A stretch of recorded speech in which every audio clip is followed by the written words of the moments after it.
పొద్దున్నే ఇంత పని అయిపోతుందని అస్సలు ఊహించలేదు. ముందుగానే జ్వరం వచ్చి ఓపిక అస్సలు లేదనమాట. దానికి తోడుగా ఇదొక పెద్ద పని అనమాట. ఇడ్లీ పిండి పొంగుతుందని తెలుసు కానీ మరీ ఇలా పొంగిపోతుంది అనుకోలేదు. మినపప్పుని మిక్సీ పట్టినా కూడా ఇడ్లీలు అయితే సాఫ్ట్ గా భలే వచ్చినాయి అనమాట. ఎలా చేశానో మీకు కూడా చూపిస్తాను రండి. ముందుగా గిన్నెలోకి అయితే 1 కప్పు మినపప్పు, అలాగే గుప్పెడు సగ్గుబియ్యం, 1 స్పూన్ మెంతులు తీసుకోండి.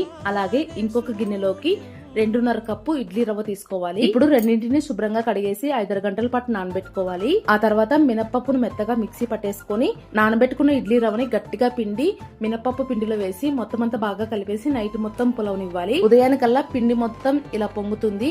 మీరైతే కాస్త పెద్ద గిన్నెలో తీసుకోండి, కింద పడిపోకుండా ఉంటుంది. ఇప్పుడు పిండిలో కొద్దిగా సాల్ట్ వేసుకొని కలిపేసుకొని ఇడ్లీ ప్లేట్లలో వేసి 10-15 నిమిషాల పాటు మీడియం ఫ్లేమ్ లో ఉడికించుకున్నారంటే మల్లె పువ్వులు లాంటి ఇడ్లీలు అయితే రెడీ అయిపోతాయండి.